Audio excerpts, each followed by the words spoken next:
Hello everybody, welcome to the Comic Gaming Movie Show, and breaking news, for some god-awful reason, the Madam Web movie is still happening at Sony. Right now, right now over at Sony, they are taking everything they can get their hands on to try to make this Spider-Man cinematic universe. They have it set in their minds, set in their heads that this is going to work. Which, by the way, everyone who supported Venom, this is what you get. Like, it's amazing to me, I talked about in a previous video, how people like to Monday morning quarterback shit. It's amazing to me that suddenly we forgot what happened the last time Sony tried to create a cinematic universe, which was Amazing Spider-Man 2. We just all forgotten about that. Apparently we did. And the fact of the matter is, I don't care if you are a fan of Venom. The Venom franchise is generally regarded as some of the worst comic book films of all time. Like, both Venoms, I don't think both Venoms are rotten films on Rotten Tomatoes. All of them are low films on IMDb. None of them have particularly high audience scores on what is it? Yeah. None of them have particularly high scores, except maybe with the audience scores.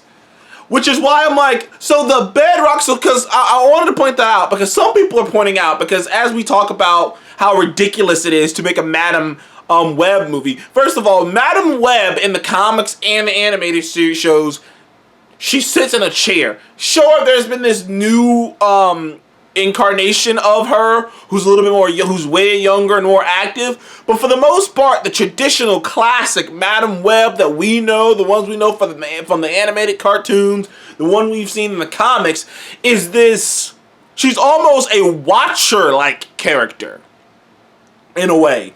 She's in the distance, she's this elderly, wise character who gives advice, who's a watcher, who's like I said, she's more of a watcher than anything. There isn't much story to her. There isn't some complicated thing to her. She doesn't have any villains. She's a side character. She hasn't even sorry, Madam Web hasn't even had her own title.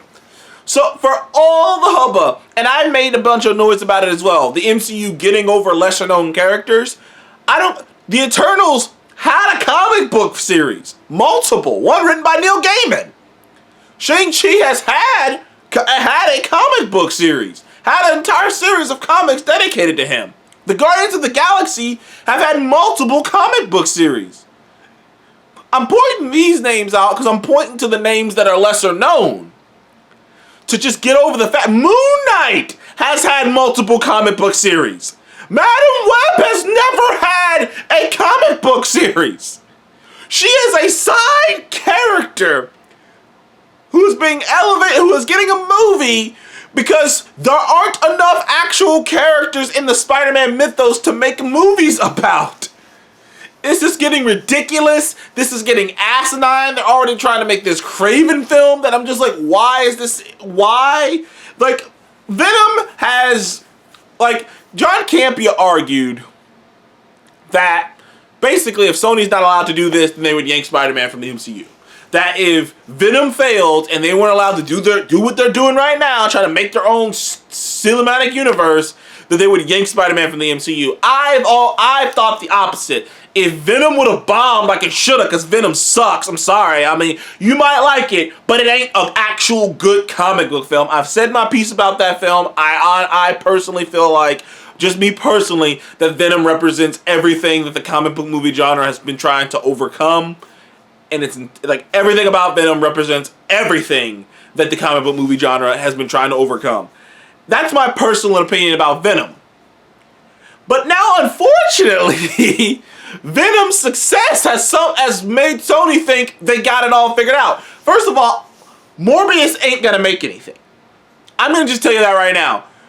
Because something that Sony doesn't realize, and something that other people are having a hard time realizing, is Venom is one of the most popular, most recognizable supervillains of all time.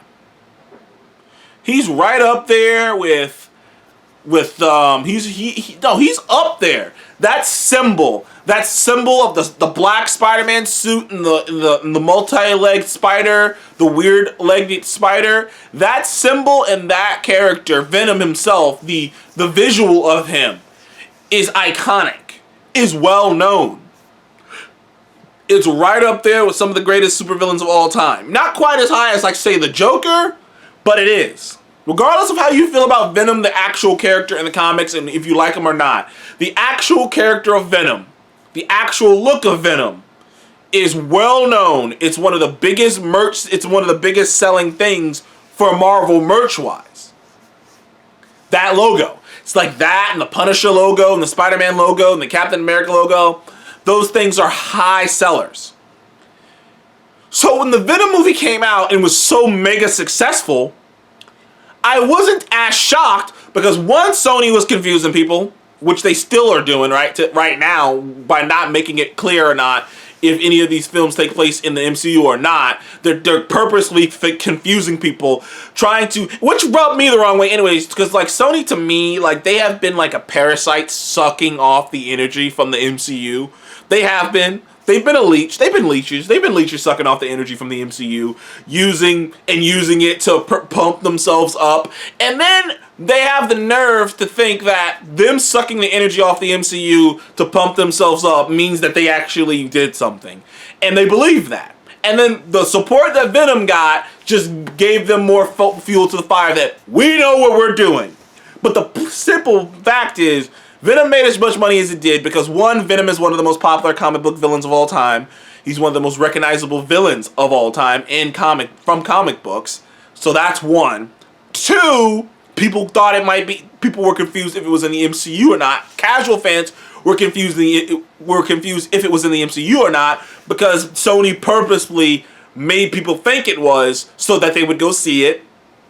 And two, almost all the way up until the film actually was going to come out, Sony was playing coy with the actual rating of Venom.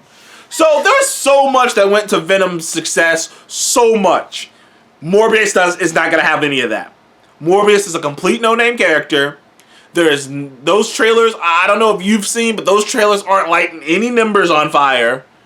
There are so many comic book things coming out this year. Like, I don't see that movie being any too much more successful than the Suicide Squad, to be honest. And who knows what that's going to say to them. Is that going to pop them back in reality? Maybe, maybe not. But I feel like if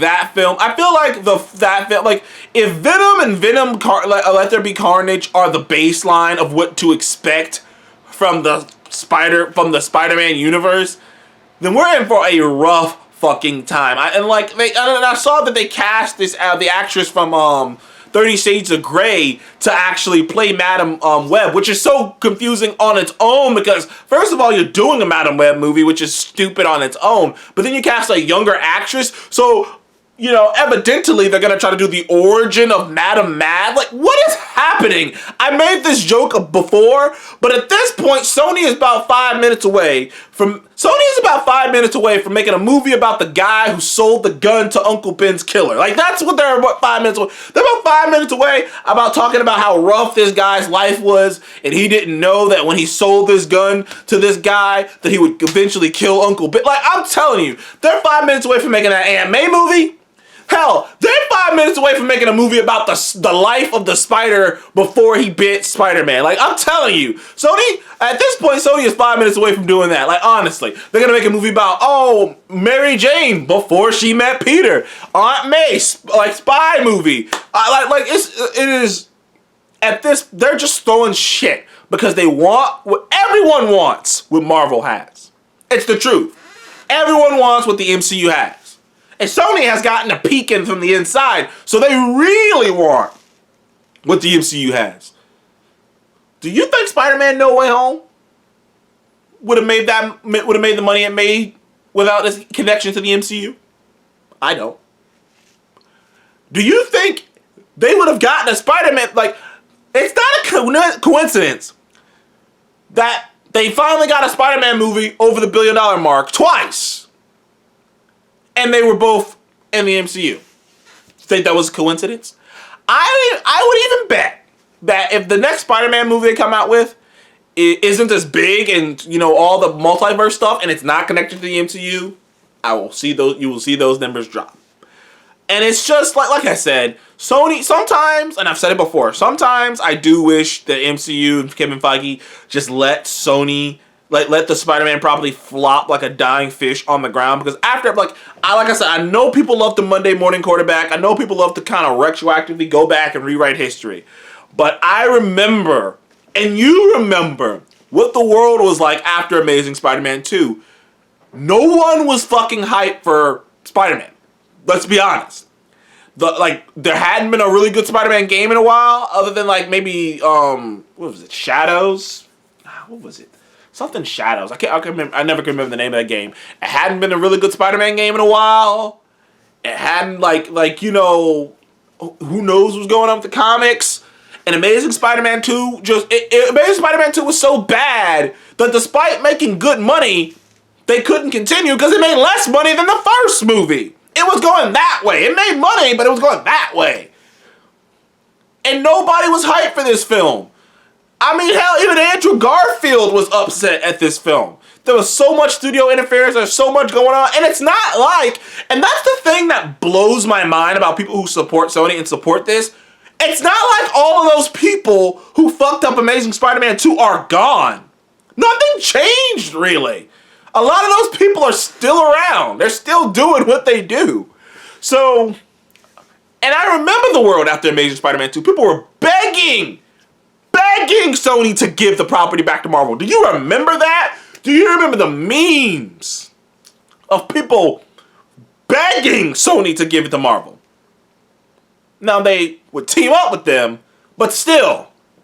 So, like, it's so amazing now to look back, like, you look back at that, and now people are like, oh, well, now Sony doesn't need Marvel anymore. Sony doesn't need Marvel anymore. People have the balls to sit here and try to make it seem like MCU needs Sony more than Sony needs the MCU. As if Marvel hadn't already produced, let me see, Avengers, Iron Man 3, Avengers 3.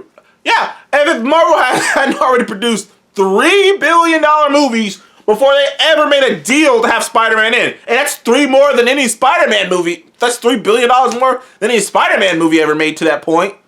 But I digress. I ranted enough. This Madam